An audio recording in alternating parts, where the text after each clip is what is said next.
CL. Back with you on this rainy day here in the Arklatex.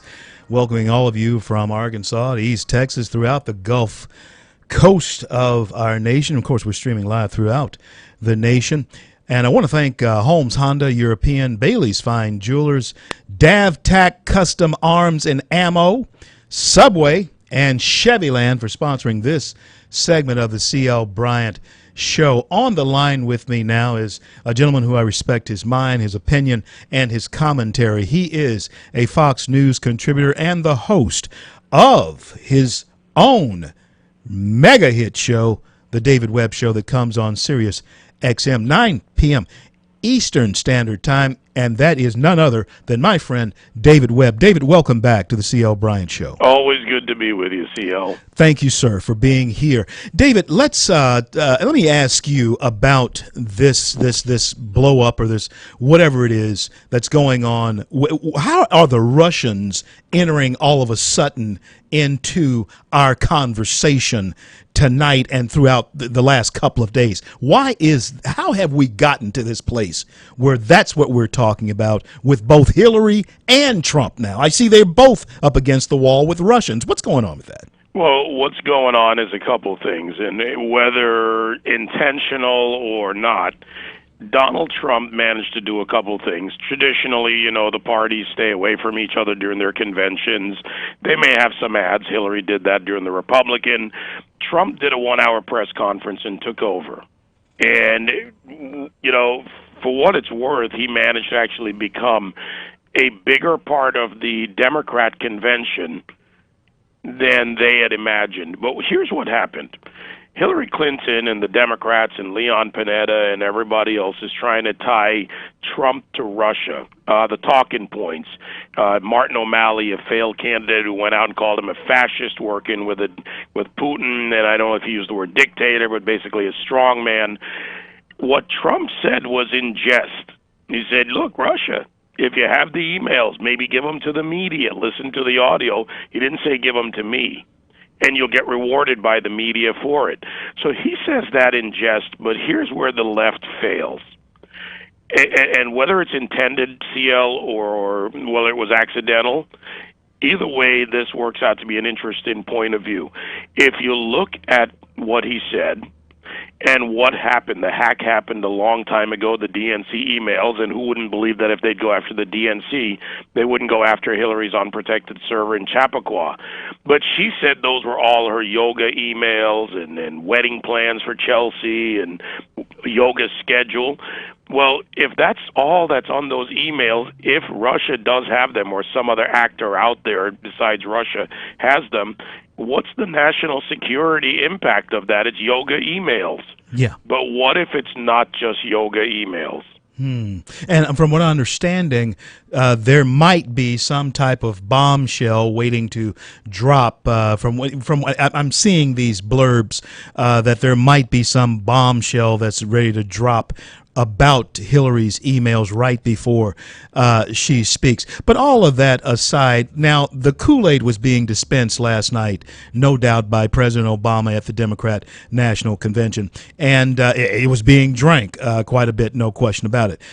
Let me ask you about the emotionalism of all of the movie stars and the teary-eyed presentations that they're giving up there on the screen. Are we as motivated as we need to be at this point, 3.5 months away from November and this election? Are we as motivated as we need to be, and do we understand what's at stake here? Have you been seeing that we are engaged in this thing? When I was there in Cleveland, I saw a lot of people who understand what's at stake, and I spoke to the Washington delegation. I spoke to many other delegates throughout the week in Cleveland. They get it. The question is now, how do we project that across America? This is where the air war begins. The ads on the air from the Democrats, the Republicans, the super PACs, all the interested groups in getting each party respectively elected. we're engaged. Americans live in their reality, a reality that is vastly different from the fantasy being pushed by Obama about the recovery and Joe Biden and Tim Kaine and others. They're living their reality, and the Republicans need to continue with a good ground game, and they do have a good ground game out there in the RNC to get into those communities and get people to look at their reality and identify with the policies. Does more taxes under Hillary Clinton, more corporate taxes, does all of this do anything to help you when you're sitting at your kitchen table on Saturday going over your family's budget or your individual budget? So I think there's a lot of energy coming out of there. We see this coming out of the campaigns when you get to the conventions. But we've got a long way to go to get to counter the air war by the Democrats and to run a good ground game as Republicans. Absolutely right. And I'm also hearing, David, and I'd love for you to comment on this. I'm hearing, and it disturbs me when I hear this, I'm hearing from Republicans, I'm actually hearing this from conservatives who are saying that, well, I may just stay home. And if that happens, we're going to see the Romney effect again in this election. And man, I am telling you that we would be irresponsible if we took the same type of attitude that we did 4 years ago with Romney. Is it possible that this type of attitude could be pervasive if the stuff keeps slinging off the fan in this election toward Trump? Yeah, I mean, it is possible that it could happen, and then you've got guys like Doug Elmitz, a former Reagan administration official who's speaking at the DNC tonight, or Jennifer Parati Lim, Director of Health Policy at the Chamber of Commerce, who founded Republican Women for Hillary. So they're going to be pushing. But, for all the constitutionalists listening, let me bring this to who and what we are as a representative republic. It's really simple. If you have a Republican president with an R next to his name, and you have a Republican House and Congress, what are your chances of getting conservative policies put through and signed by a Republican president? In this case, Donald Trump. What are your chances of having that happen with a Hillary Clinton? Hold that thought right there, David. I want you to continue with that thought because I believe you're driving it home, man.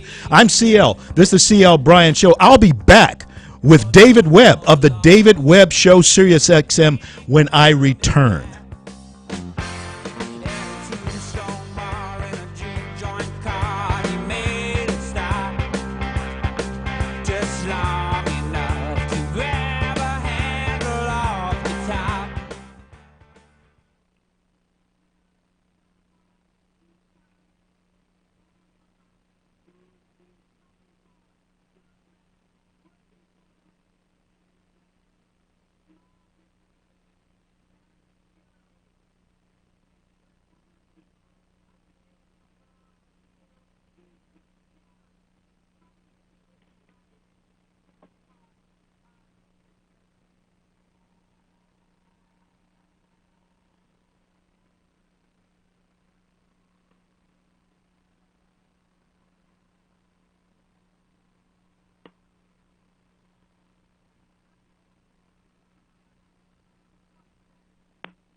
rumors spreading round. CL, Yoakum Toyota, Air Innovations, Brown Dodge in Mendon.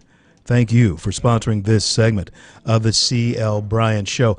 On the line with me is Sirius XM Patriots David Webb, the David Webb Show. He is a Fox News contributor, and I am so proud to be able to call a man of this caliber a friend of mine, and I thank you so much for being on with us. David, you were painting a picture for constitutional conservatives, and it was, what are the chances if we have the scenario that you were setting up? If you continue.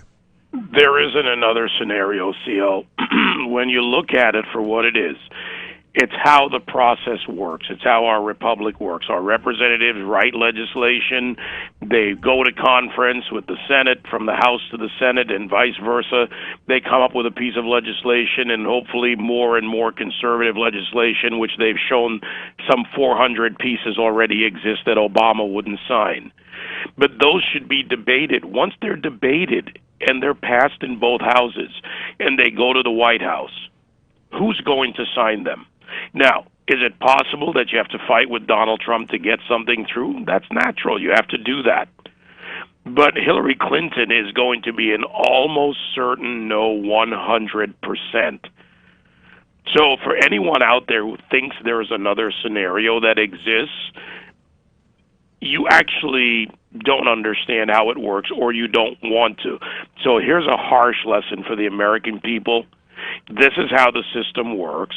We can argue about why certain things should be changed, but come November 8th, your chances of getting conservative policies passed, of stopping sanctuary cities, of stopping open borders practices, of stopping an opportunist in Hillary Clinton from being there to basically sell the country for whatever fits their needs, and for tackling security around the world when it comes to fighting ISIS and Al-Qaeda and Boko Haram, Jabhat al-Nusra, or the individual terrorists, those that ascribe to radical Islam, or dealing with the economic issues. Look at how all of that and say it's either Hillary Clinton or Donald Trump, and who will sign the piece of paper. And for me, folks, it's got to be Trump. Based on the common sense scenario that David Webb has just given to us, I hope it appeals to your common sense. Those of you, and believe me, I've gotten these texts and I've gotten these emails. I'm going to stay home. I can't, I don't understand that. I just can't understand that type of thinking. David, let me ask you about the stage for Hillary tonight. Is this a stage too big for her? Will she meet the expectations? What are you expecting her to deliver tonight? Look, I expect that for her base, and, given the moment, and, I certainly don't agree with Hillary Clinton on just about anything, but she's going to deliver for her base. The question is, how do we fact check what she did, what she spoke about, what she's done in the past, be it Benghazi, emails, the lies that have been told, the lies to Congress under oath? And do we look at her and say, that's the woman we want in the White House? If you're on the fence, and there are many people out there, or there's the never Trump crowd, there's only two options. There isn't a third option. My apologies to Gary Johnson and Governor Bill Weld, but the Libertarian ticket is going nowhere. These are the two options, and which one do you trust up there? Congress can push, cajole, can work with Donald Trump. We've seen a growing number of conservatives, the Freedom Caucus, other caucuses, and a growing number of Tea Partiers that have gone into Washington, D.C. and begun to do their best to advance their ranking and clean up. But if you put Hillary Clinton there, they will be marginalized and minimalized, and the states at the governorship level won't have a partner in the federal government. They'll have an adversary. Absolutely, they will. And let me the Main Street. Absolutely, and let me flip the coin now. If you could give a bit of advice to the Republican nominee, Donald J. Trump, the Twitter thing. Of course, we all tweet, we all do that. What advice would David Webb, and of course, David, in my little world down here, we're on the top of the heap as far as talk shows that are listened to. And you could put a plug in for me. You could discover CL Bryant. David Webb could do that. How did I do, my friend? Are you kidding me? Oh, man, you're a rock star. David, what advice? What advice would you give to Donald J. Trump? Would it be to stop tweeting so much? What advice would you give him? I would give him, when it comes to Twitter, this advice. Tweet that you are going to be holding a press conference in 1 hour. That's what I want you to tweet. You know, a 140-character campaign is like an air war with TV ads. It gets attention. It's not going to win you a campaign. But Donald Trump has to come out and begin to lay out more and more of his platform. He did an excellent job, albeit I think could have been a shorter speech at the RNC. But he at least laid out a very stark reality that they wanted to paint as dark, but a very stark reality of where we are. He could have given a little bit more of his vision. He now needs to incorporate, with what made him the winner in the primaries, incorporate what's needed to win the general. And that's going to take that Donald Trump coming out and saying, I'm going to respond to this with words, with clarity, and without, look, be bigger than life. Be up on that stage. Get people's attention. But don't get so far into your own words that you forget to get the facts out and the policy platform out, because Americans want to hear what you're going to do and how. The how matters. How you're going to do it. You can't lay out everything. You hold something for negotiation. I get that. But you need to tell people how you're going to accomplish it and demonstrate that you understand how our government works, how you will work within that government to fix the things that are broken, and how you're going to move the ball forward so that the guy on Main Street or the woman on Main Street or in the halls of Wall Street or wherever feel like they can now buy back into the opportunity that is America. He's got to do that. David Webb Show, Sirius XM Patriot, 9 p.m. Eastern every night. He's coming live to you from New York City. And thank you so much, David, for being here. God bless and keep you, man. Thanks, CL. We'll be back in just a couple of minutes with more of the CL Bryant Show.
Broadcasting from the Bayou State and all around the Gulf Coast and streaming nationwide. This is the C.L. Bryant Show. Coming up at the bottom of the hour will be international attorney Marilee Cancio from Miami. And I want to talk to her about the whole woman thing and the history that will be made tonight. But first, I here 320-5335-318, 320-5335, might be able to get a couple of phone calls in before the end of the bottom of the hour.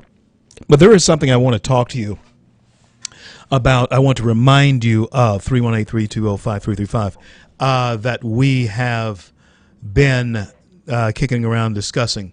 And that is David actually brought it up. David brought this up. He said something about bigger than life. Bigger than life. There are some things, and Americans, we have forgotten this, and I mentioned this last week, and I want to reiterate it. One thing we have forgotten about ourselves as Americans is that we have always loved people who seem to be bigger than life. And a little bit later on the show, I'm going to talk to you about something that we have made bigger than life in this country, and that is racial tension. Racial tension in this country, and race in this country, let me say, which leads to racial tension, has become something that seems to be bigger than life. We have to get past this. On the line with me now is Robert. Robert, thank you for listening. Thank you for calling. What's on your mind, friend? Not much. I have something else to talk about, but I'll comment with about what you're talking right now. Go ahead. Racial tension is been very high, but it's been made very high because there are certain people out there that are blowing the fan. They're fanning the flame. Yeah. We've got the media fanning the flames.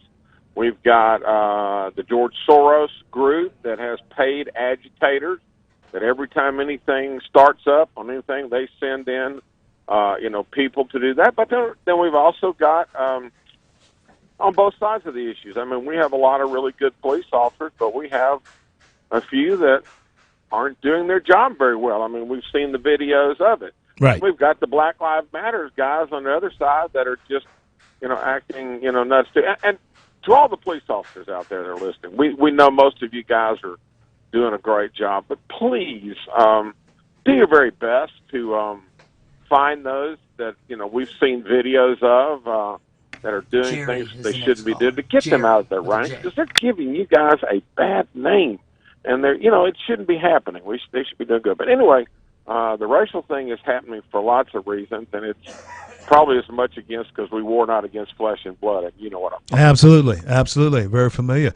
You had else to talk about. Go ahead. Get through, but go ahead. Go ahead. No, you were going to say, what was your main point? Did you see the reports today that last night the Bernie Sanders, y'all may have already talked about this, that the Bernie Sanders delegates had pretty much left the floor of the convention, either to protest or other things, and that other Bernie Sanders delegates that had decided to stay, they would leave the floor and go to the bathroom or get food or something like that, and then when they left, they weren't admitted back in, and they were paid actors that had taken their place to sit in the seat, paid to feel the burn. $50 a person. Yeah, kind of like the George Soros people. Every time they send somebody in to agitate. So last night's convention, at least half of it, I guess, was filled with paid actors. Full of phonies. All this, Robert, they're full of phonies. Unity is nowhere in play. Absolutely, man. Listen, it's always good to hear from you. One last thing. Go ahead. To pick up on what you're saying, it was full of phonies, right? Phonies. Not only in the audience, but on the stand. On the stage. Absolutely. Listen, God love you, man. We'll talk to you soon. On the line with me now is Jerry. Jerry, thank you for listening. Thank you for calling. What's on your mind, friend? Yes. Is this CL? Yes, sir. Oh, okay. This is Jerry. I don't know if anybody else was as curious as I was about the fact that Bill showed up at his wife's convention with his girlfriend on Monday night. I may have missed the discussion of it, but I haven't heard it on Rush or Sean or your program or anywhere else. I was wondering who that lady was sitting up there in the box with him. Who that was? The Energizer Bunny. That's Julie. Julie. that lives in Chappaqua Really? that he's been seeing all these years. Yeah. So she's like Camilla. She's like Camilla to Charles there in England, huh? Right, yeah. And after that heart-tugging love story that Bill told last night, I just thought it was just a real curiosity that Hillary would be so understanding about that. My wife asked me, my wife said that. She said, well, I wonder who that woman is sitting there next to Bill. He seems to be so nice to. But so I'm going to check that out. I'm going to check in on that, Jerry. Absolutely. That's her. That's Julie. Well, listen, man, I thank you so much for your call, and thank you so much for listening. Okay, great. Folks, both calls, I said that the room was filled with phonies. And let me even clarify, let me make this even more defined. The story, the narrative that these progressive liberal Democrats, especially the Sanders people, have bought into is a phony story. For the most part, all of the achievements that have happened in particularly minority America has happened because of Republicans. And Republicans, I tell you this all the time, you don't tell your own story. That is one of the things, that is one of the problems that I have with the party, is that somehow you want to run away from your own story. You have a fantastic story to tell. It is a story of triumph. It is a story of liberating people of all stripes, particularly during the Civil War. It was Republicans who seated the first congressional black people and the first senators who were black people. The first women were Republican. The first woman that was Republican. And so folks, when you're looking at that convention tonight, and I hope you do tune in, because history is going to be made tonight. And you want to witness it. You want to at least tell your children, your grandchildren, and God love you that you live long enough to see your great-grandchildren. You want to be able to tell them once the third woman president is elected to the presidency that you were there to witness the first one and you knew all about her and her husband and quite possibly the women that were in his life. You witnessed all of that. You were able to see that. So tune in tonight and watch their narrative. And the underlying theme in that narrative that you're going to see tonight is phony. It is a made-up story. Just like, listen, the president he gave a great speech as far as speeches go, because the president gives good speeches. He's a great speech giver. He's one of the best orators I've seen. I know that's what I do for a living when I'm out on the road, headed for Sacramento tomorrow. But that's what he does. He gives good. But his story, everything he said in that speech, I use the word again, phony. Back in a minute. CL. Night falls and I'm alone.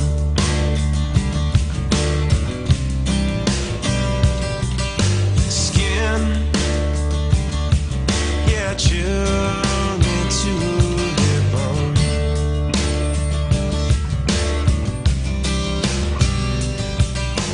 You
CL. Thursday, in the jewel cities of the Arklatex, Shreveport, and Bossier City, I'm your native son, my hometown. Glad to be broadcasting throughout the fruited plains of the greatest nation on the face of the earth, the greatest success story the world has ever known. Just got a text asking why, or a message just asking, why are you calling the president's message phony? Let me tell you why. Let me tell you why, so that you'll know. First of all, nearly a third of the working population in this country is unemployed. 94 million people. That's nearly a third of our nation's population that is unemployed. You let the president paint that picture. Oh, we have the best situation as far as employment is concerned in years. That's not true. That is not true. As far as peace and safety, hey, what has been in the front pages of the news the last year? But you let him paint the, and I think Trump said it well today, the Alice in Wonderland version of it. Yeah, everything's rosy. You know it's not. Bill on the line with me. Thank you for listening. Thank you for calling. What's on your mind? CL. Yes, sir. How you doing? Doing great, Bill. Hadn't heard from you in a while. Well, I have called, but they wouldn't let me talk to you. I got 2-3 quick things. I do not watch that stuff that comes on TV. You know, because I know it's all lies. So it ain't no use me looking at it. Okay, I ain't gonna waste my electricity. Have they missed the word Israel on there? Being friends with Israel again? I haven't heard the Democrats say anything about it. I did hear Israel strongly supported in the Republican convention, but the Democrats hadn't said a word. I hadn't heard the Democrats say anything about it. Now you have Bernie Sanders, who's the word. Man, my mind just went blank. I'm sorry, CL. That's all right. But to your point, Bill, now you have Debbie Wasserman Schultz, who is Jewish herself, and Bernie Sanders, who is Jewish. They basically had a mini war between themselves over whether Bernie was Orthodox or whether he was an atheist and all that kind of thing. So Israel and Judaism has been mentioned, but not in the sense of supporting the state of Israel. I heard this jockey about a year and a half ago on a different station. He was from Texas. And he went back, I think, 70, 80 years, naming all the presidents. They all had their own agendas. But one thing they all had, outside Obama, they love this country. And that's something Obama do not love, is our country. You would now, according to Michelle, she loves it now. Okay. And also, do you think that college electoral is going to let Clinton? You think that the electoral college will elect Hillary Clinton? Yeah. You better believe it. And that's the message I'm trying to get across to everyone, Bill, who listens to this show. You better believe it. I talked to my ex-brother-in-law 2 months ago, and I didn't know he went to college. He says, Bill, I studied that stuff. He said, 1 of every 5 people do not know the meaning of that. And he named names that got elected because of the college electoral. Yeah, the electoral college, each state, and really it is, and I can't go into it right now, but each state has its own electoral vote, and so it can be incredibly fair, but it can be very unfair when you consider what's called a popular vote. Bill, thanks so much for calling. Thank you for go ahead. What do you got? Yeah. Go ahead. Obama has kept this country asleep for about past 7.5 years.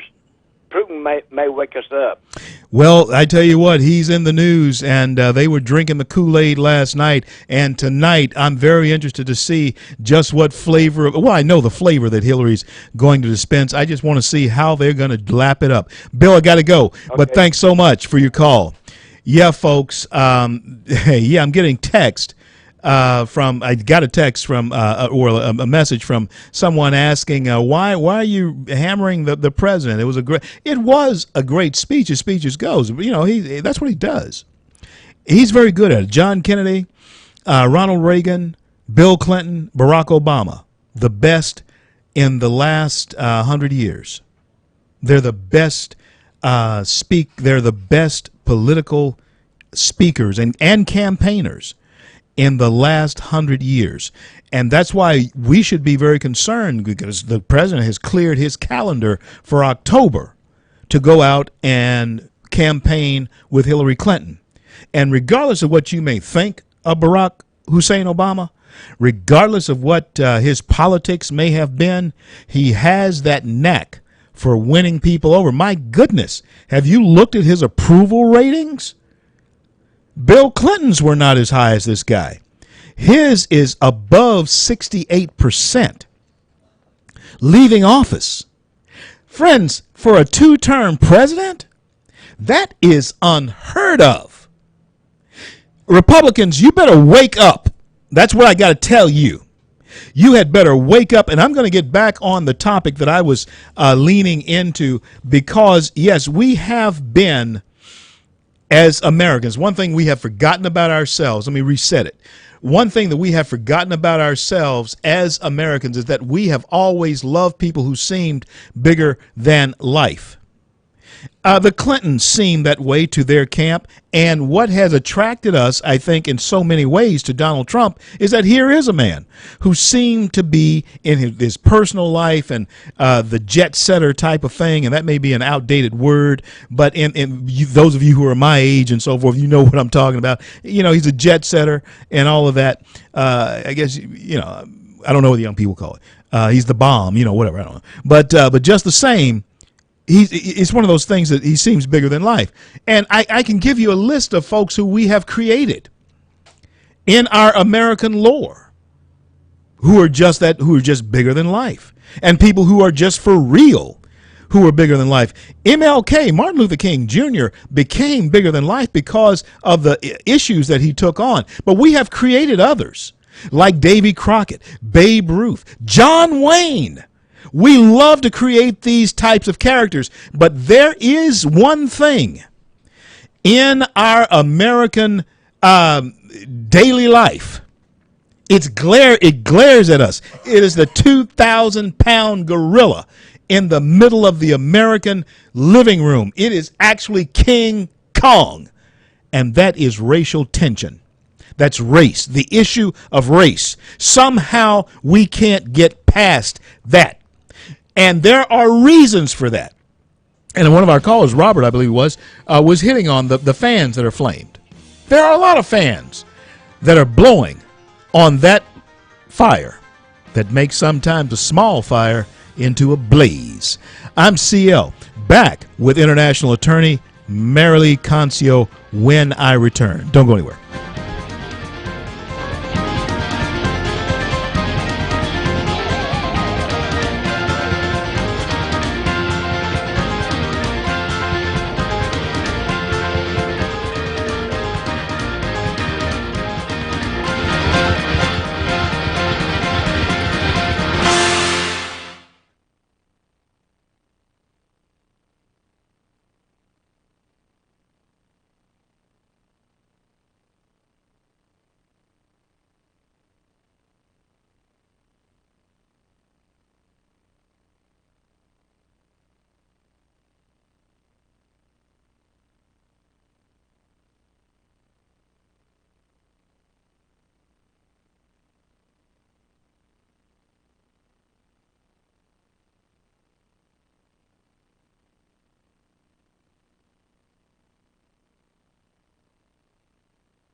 Coming up in this half hour will be international attorney Mary Lee Concio.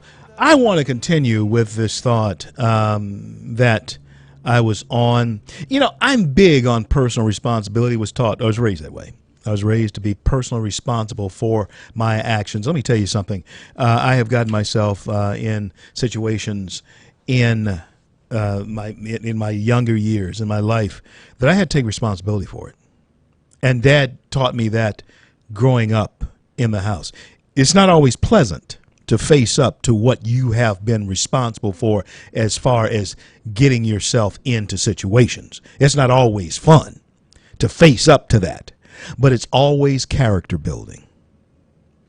It always makes you better when you face it. Whatever it is, if you dropped the ball, it was on you. You dropped the ball. But I was a defensive back, and one of the reasons why they made me a defensive back so I couldn't catch. But just saying, if you dropped the ball, it was on you. The interception, whatever it is. If you dropped it, you have to own that. And the mindset with that is this, that it makes you better. It builds you mentally. What has happened, and the reason I mentioned that, the reason I bring that up in this racially charged situation that we face in our nation today is that there are too many people who pass the buck as far as taking on personal responsibilities for things that we otherwise want to blame on race. A lot of this stuff that we are facing in this nation can be tamped down significantly if anybody, whoever, name them, red, yellow, black, or white person takes responsibility for your own, for yourself and for your own, for your children and for your own, for your community, for your home, for your breakfast table. Take responsibility for that. Find a way to make a way. Yeah. That has always been the mantra in the people that I came from, who were doing their very best to scrape out a living. I didn't come from people with silver spoons. I didn't do that. But you would I wouldn't have known it. I hope you understand what I'm saying. Didn't know that I didn't have, because they always made a way for the family. My dad's mantra to me, my dad's ever present, and I to this day it is drilled into my head. I have drilled it into my son's head. I have tried to drill it into the heads of my daughters and my son-in-laws. And that is, your children must understand that if you can't get it for them, they don't need it. That was my dad. Hey, I don't care what Johnny or Jimmy or whoever has this or that in their house. If you don't have it in this house, you don't need it. But if it's something that you need, you can bet that my dad, I don't care what he had to do legally, work for it, mom the same way, I was going to get it, because they were responsible for me having it. They didn't look for anybody else to have it, and my dad got that from his dad. The land did not yield any type of harvest unless Grandpa and his brothers got out there and worked it. No, you did not get that harvest by sitting around being a couch potato. I remember an old mule that we had, Jack. I vivid images of my grandfather, great uncles, working a field behind Jack, and I can't remember the other name, Jumper, I think his name. The other Jack and the other mule's name. They were vividly sweating. I still see this. Remember the sounds, the smells, and I remember the dust in my nostrils as I took water out there to them as soon as I could carry it to the fields when the summertime, or when they were tending to the crops that they had planted, waiting for that harvest. Every summer I spent down in Grand Cane, Louisiana. Grew up here in Shreveport, spent the summers down in Grand Cane, working. Personal responsibility. There was no affirmative action programs for them. No. My family's been on that property now for 150 years. And I got to tell you something. It was hard bought. It was hard fought to keep it. And the way things are right now, still fighting hard. That's why I was so much into Ted Cruz. But just saying, that's another story.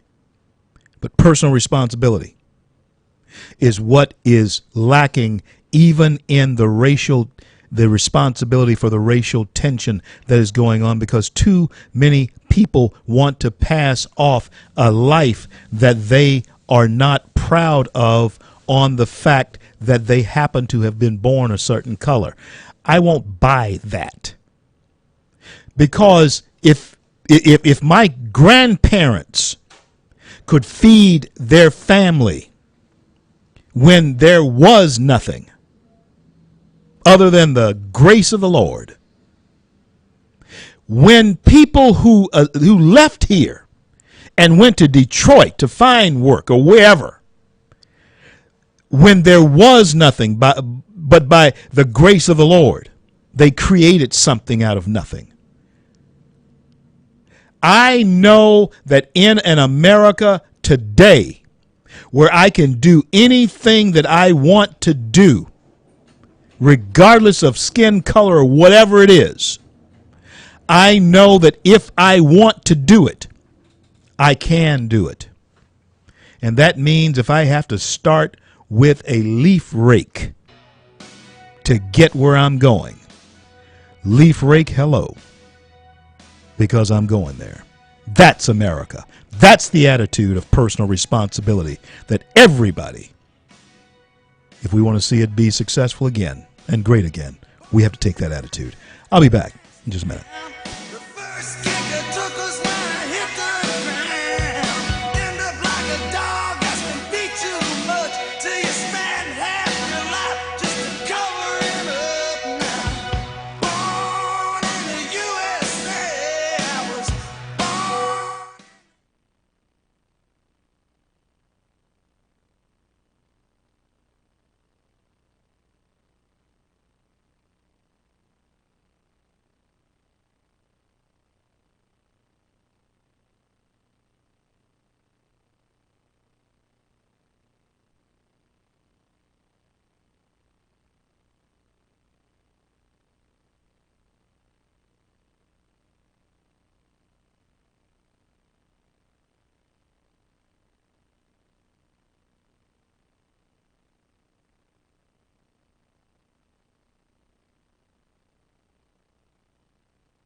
CL back with you on this Thursday evening here in the Arklatex.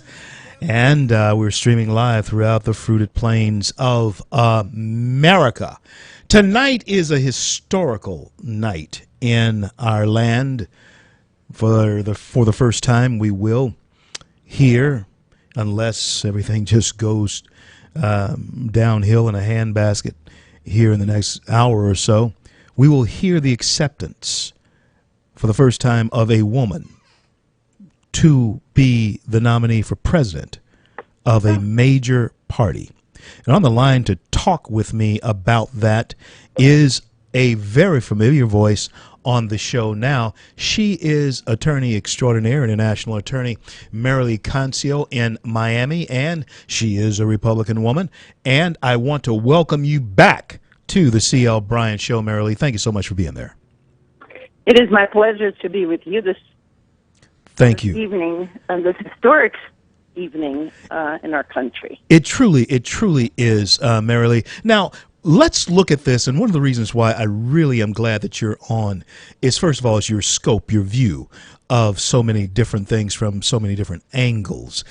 But now, I want to actually play the woman card here with you for just a minute, and that is, what does this mean to the psyche of a woman to see what is about to occur in this country, in your opinion? Marilee, did I knock you off the stool with that one? I'm so sorry. That's all right. You know, what are we going to see? You know, after that big hug that she gave Obama yesterday, after his speech, which frankly I fell asleep, today what we're going to see is, let's see what happens. I mean, last I heard, there were a lot of her supporters that were taking the seats of Bernie Sanders supporters so that they would not have a chance to boo her. And they were filling the convention center in a manner that Bernie Sanders people would not, have an opportunity to cause any trouble this evening. There's two different, their conventions all about kumbaya, and they live in fantasy land, and everything's great. Yeah. When, we have serious problems in this country. I was looking at a presentation that they were doing to the young girls in America, and in case you missed my question, does this really affect in any way the psyche of women? Will this appeal to the emotionalism of that, in a way the same way that Barack Obama's skin tone appealed to black people? Will it have the same effect in your opinion? No, it will not have the same effect, in my opinion. I think a lot of very smart women are not going to vote for a woman just because she is a woman. I believe that we're smarter than that, and we're going to vote for whoever's the best candidate for this country. So I think that Hillary has an uphill battle when most people in this country, men and women, do not trust her. So she does not have Barack Obama's charisma or her husband's political savviness, the way that he interacts with people. She does not come across as sincere. She's uppity. And I think all those factors are definitely going to influence how voters are going to decide this election. I mean, I am very excited that, yes, a woman can be nominated to be a candidate for a major party. I never had a doubt about that. I just don't think that Hillary can be the president of the United States. She blew it when she was Secretary of State. She had her chances, and you know what? She's not qualified. So there's so many issues that she has. For the emails, Benghazi, Gaddafi, Iraq. I mean, she represented our country's Secretary of State, and when she started her job, the country was in a much better place than we are today. I was talking to David Webb a little bit earlier, Marilee, Sirius XM Patriot, David Webb Show, and I was asking him about the other side of the coin as far as Trump was concerned. And one of the fears, some of the emails that I'm getting and so forth, is saying that Trump may run into the Romney effect of people not going out to vote. Is that a mistake that Republicans could possibly make again with the uncertainty of the way this thing is shaking out between the two candidates? What do you think? No, I don't think that Trump is going to have the Romney problem. To the contrary, I think Trump is appealing to a lot of the blue-collar workers. I think the fact that he wants to bring jobs back, that he's against TPP, that Hillary is in favor of, I think that appeals to a lot of Bernie Sanders supporters that are right there, right now, in Philadelphia with signs against the Trans-Pacific Partnership. And what we're seeing is Trump appealing exactly to that type of voters, Americans, people in this country that are underemployed, unemployed, with lost hope, that, with factories being closed. And that's why I think that he's a billionaire, but he's a populist. He is the poor person's candidate to a certain point, because Hillary promises a lot of things, but she's been part of the same administration for the last 8 years. So when they say, well, our country's going to be greater than ever when I'm president, really? Why? Because you were part of the administration. You made so many mistakes. You were so careless with your emails. Why should we trust you? You lied. Yeah. So I think that voters are going to go out and vote for Trump. I think he's energizing this country. He had the biggest jump out of, any candidate in recent times. He's had like a jump of 17 points. He's leading Hillary by 2 when he was behind by 15 just 2 weeks ago. So I do think that she's going down and he's going up, and that's the trend that we need to watch. Let's see what happens after today. Yeah. If she gets a bump out of the convention, normally the candidates do, but nobody has ever seen like a jump like his. Hold that thought right there, Marilee. Hold that thought. Going to come back with Marilee Cancio, attorney, Miami, and I want to talk to her about Obama bragging on opening up Cuba, and I want to talk about 94 million Americans who are out of the workforce. I'm CL. This is the CL Bryant Show. When I return, Marilee Cancio. And then he lightly touched down.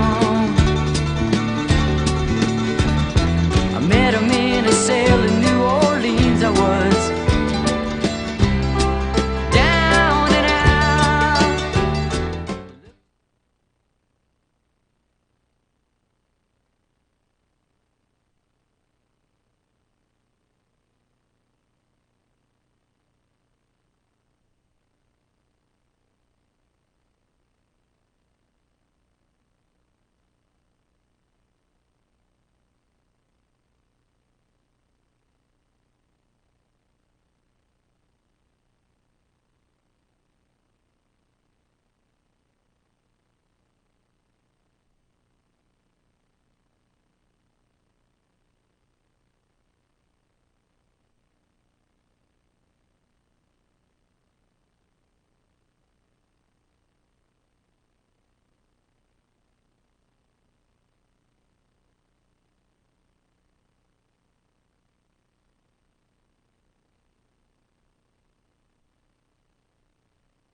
You're listening to the CL Bryant Show. I am CL Bryant. Be sure to download the brand new CL Bryant app onto your Android or smartphone device, your smart device, your iPad or your computer.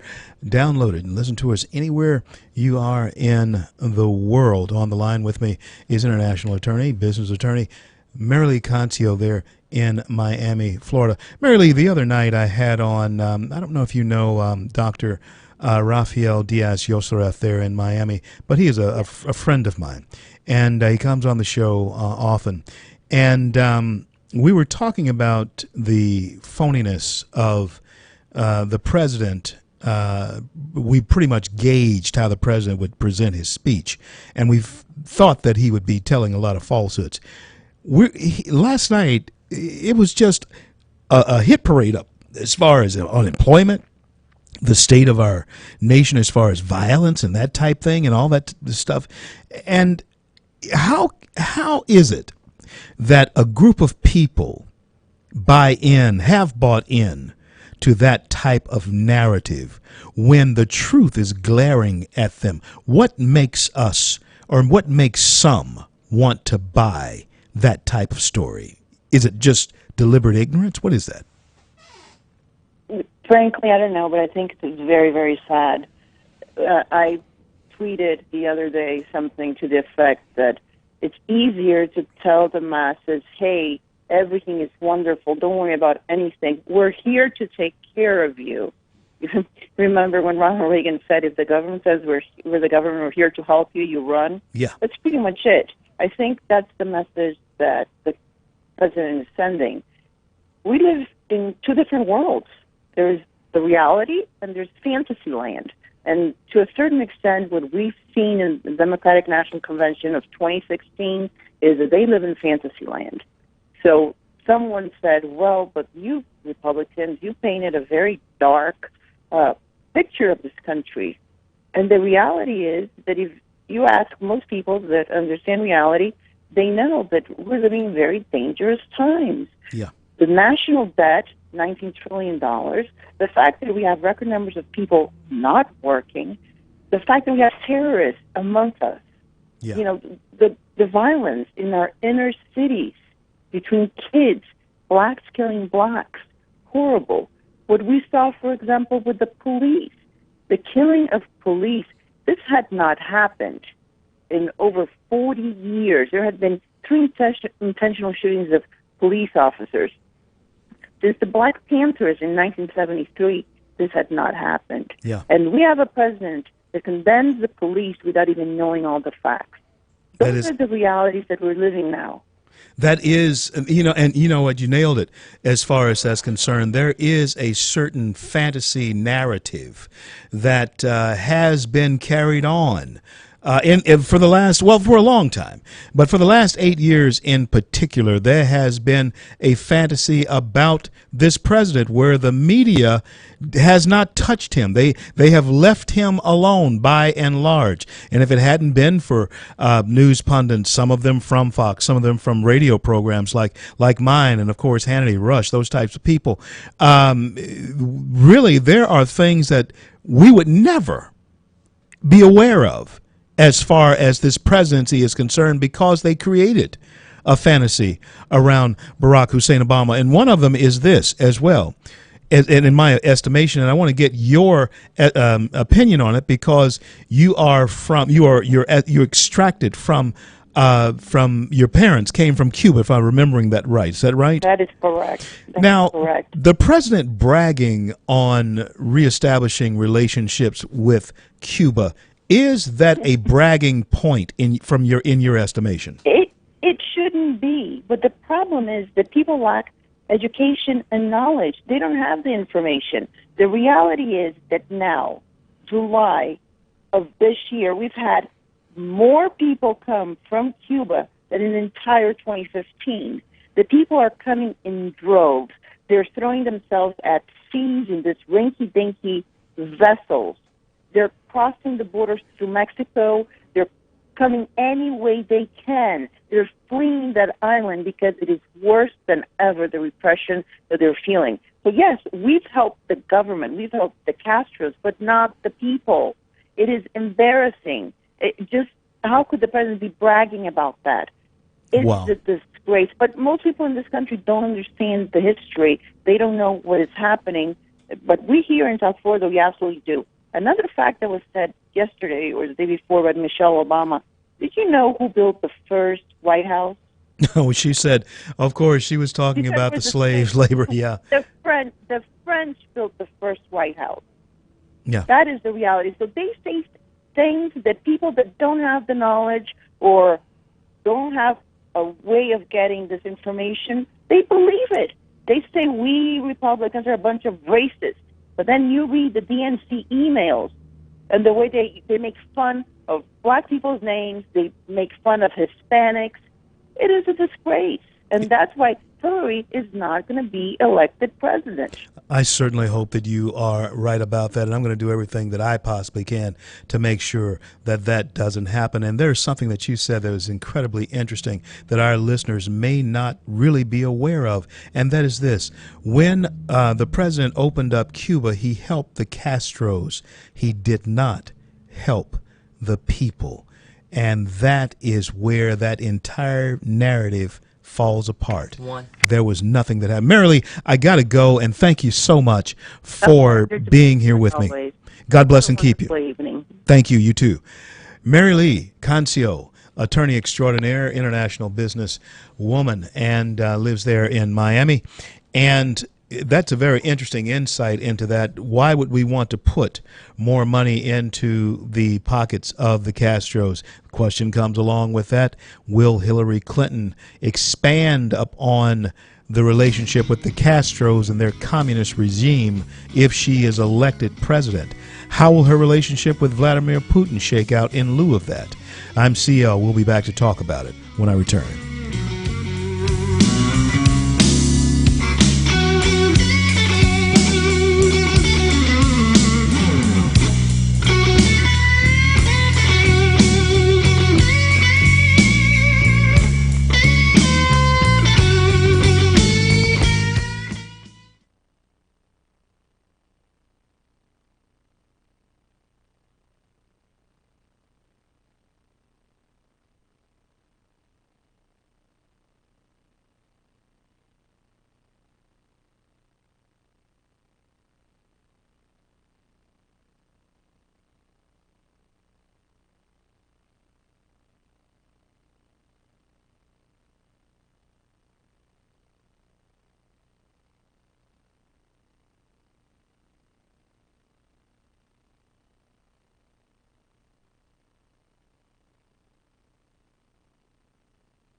Broadcasting from the Bayou State and all around the Gulf Coast and streaming nationwide.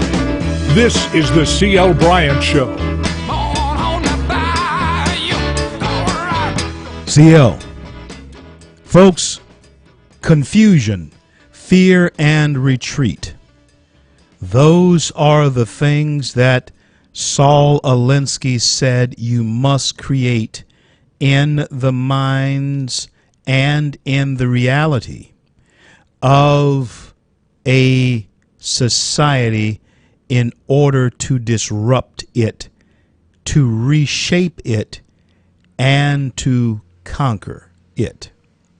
You must create confusion, fear, and eventually you will see retreat. That is exactly the type of attack that is being launched upon America this day and has been a constant assault upon the American psyche in the fundamental changing of a nation right before your very eyes. This is my message. This is a message that you must hear if you love the nation, if you love America and what America represents. And let me say this. I am so fed up with people who enjoy the benefits of free speech, but yet are able to form the syllables in their mouths that America is the biggest terror producing and exporting nation in the world. How can you say that in the land that gives you the right to say it? Oh, I tell you what, that's a whole show right there. You may believe it or not. Next week, I'm going to have on a candidate for Attorney General in for the state of Missouri, Josh Hawley. Josh Hawley is his name. I went up there a couple of weeks ago to help him along in his campaign. Bobby Jindal, Governor Jindal, was showed up there with me as well. Folks, I know you got a lot of people who are disgruntled with former Governor Bobby Jindal. I was there on program. He was there on program. But anyway, we were there together for Josh Hawley, and it was a good deed. Let me tell you who Josh Hawley is. All of you know where if you live here in town, you know where Hobby Lobby is. Okay. Hobby Lobby, of course, came up under attack from the Obama administration because they would not provide contraceptives in their plan to their employees. And they were going to be fined an exorbitant amount of money until they gave in. And they said, well, we'll take it to court. We'll see you in court. And they did. They went to court. Josh Hawley is the attorney who won that case in front of the Supreme Court for Hobby Lobby. Going to have him on the air with me on Monday. The election is Tuesday, so I'm going to have him on the air with me on Monday. And so the reason I bring that up is one of the things that you're going to hear from him, and I don't know anyone, I have never heard anyone who is able to express this as eloquently as he has. What Josh knows is that there is an assault, an all-out assault against the American conscience. There are some things that can be controlled as far as America is concerned, but one of the things that Josh will point out, and I'll give you a preview of it, and you need to tune in. Really put it on the calendar to tune in. I'm going to spend some time with him, much like I spend with Chris Ann Hall when she comes on, because he's that same caliber of individual, and you're really going to want to tune this in, because in America, one of the things that our founding fathers wanted for all of us to eventually happen for all of us is that we would have the freedom of our conscience. In other words, nobody would be able to tell you where to go, where to live, what to say, how to worship. Your conscience would be your guide on that. But now that's not what we're seeing in this nation. Now, every time we turn around, government now is telling us what we should think about certain things, even if it's against your conscience, even if it's against who you feel you are, as far as the way you should. They want to make you accept things that are against your conscience, even if you are the business owner writing the check for those who you have hired to work for you. They now want to dictate to you, even if you have the conscience that is against perhaps some of the practices of your employees. They want to dictate to you, the check writer, the job provider, how you will, in fact, accept things and people who are against your consciousness. I'll be back. The home stretch. Everyone's watching to see what you do. Everyone's looking at you. Oh.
CL here in the home stretch.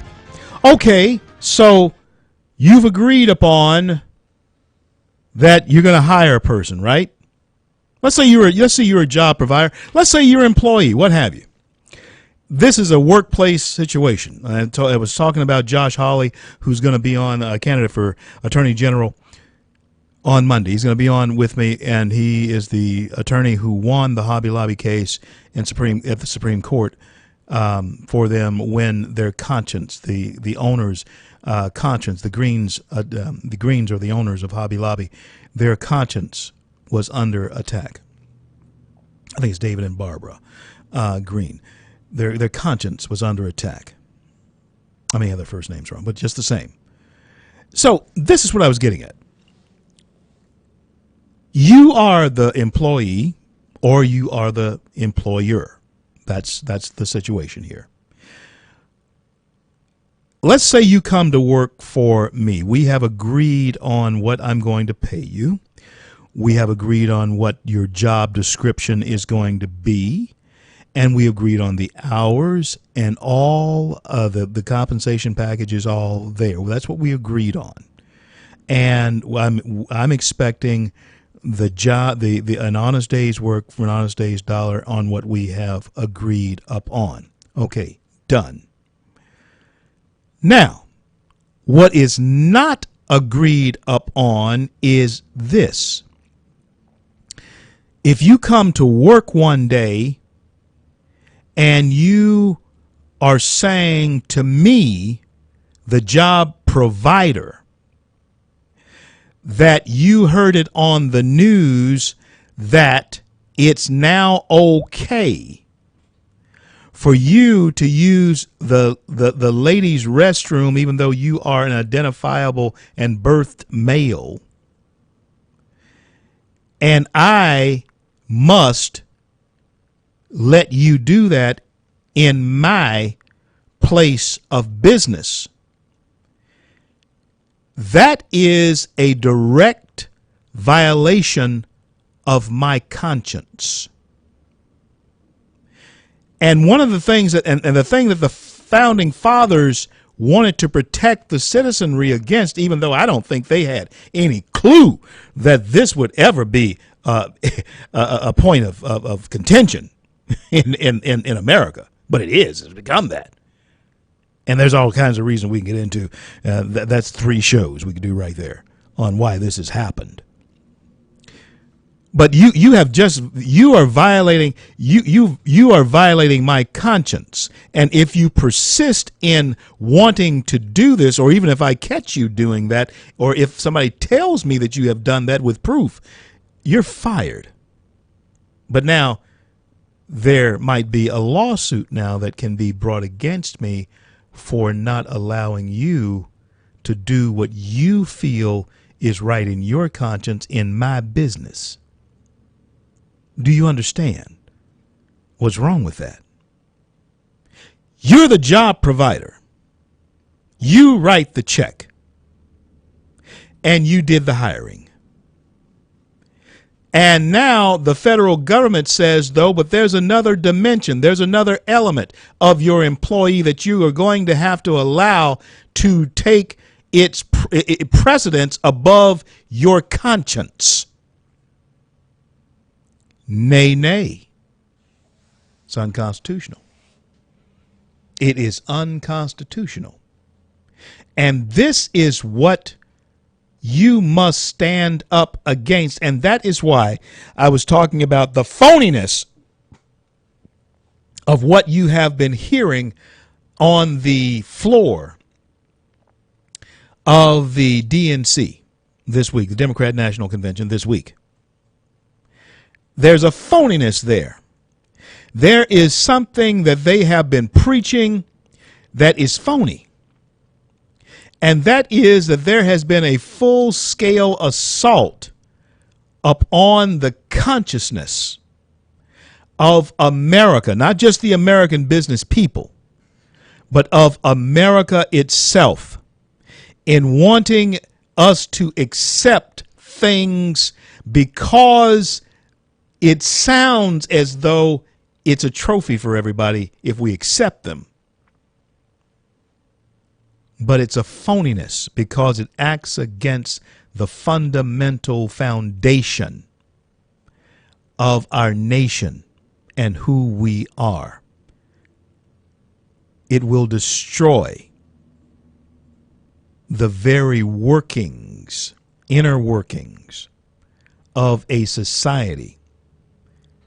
It will destroy it. And folks, you hear my word again, I think it's by design. And Hillary, if you think that Obama was bad as far as attacking your conscience, Hillary was a disciple of Saul Alinsky. She knew Saul Alinsky, and she understood exactly what he was wanting to do by creating confusion, fear, so that they would enter into retreat. You're seeing it happen right before your very eyes. Pay attention to her speech tonight. I'm CL. We'll be right back.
Born to do it. Born to run. For what?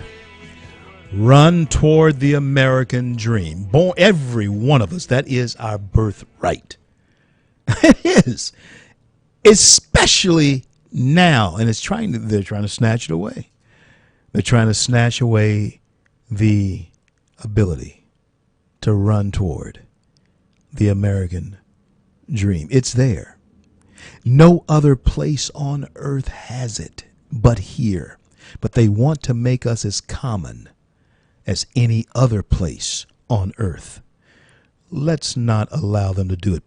Pay close attention to that speech tonight, because young people, and I thank God that He has given us the grace, given me the grace to allow our show to be heard in this way, in the volume that it's being heard. But young people, I'm able to reach that millennial crowd. And I want to give you something. I want to give you this.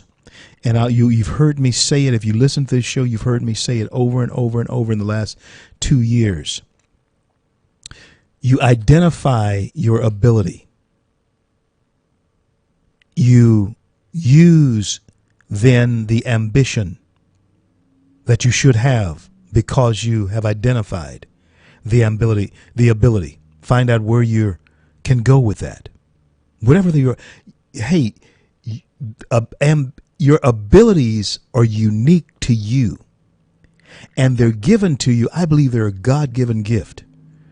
And if you identify what your ability is, and it may not seem as significant to others as it is to you, but that's the beauty of it. You can turn that personal thing into the vehicle that can drive you toward your own personal success, regardless of what other people may think of it. You let then your drive kick in with that ambition, coupled with that ability. And then you'll find that it becomes personal. And you'll tap into that personal need to succeed with that God-given ability, ambition, and drive. I want to thank God for bringing us to the close of yet another day. And I want to thank Him for our men and women in uniform around the globe who defend our right to speak our mind. And until I'm able to speak with you again, I'm CL. And may God bless and keep you all.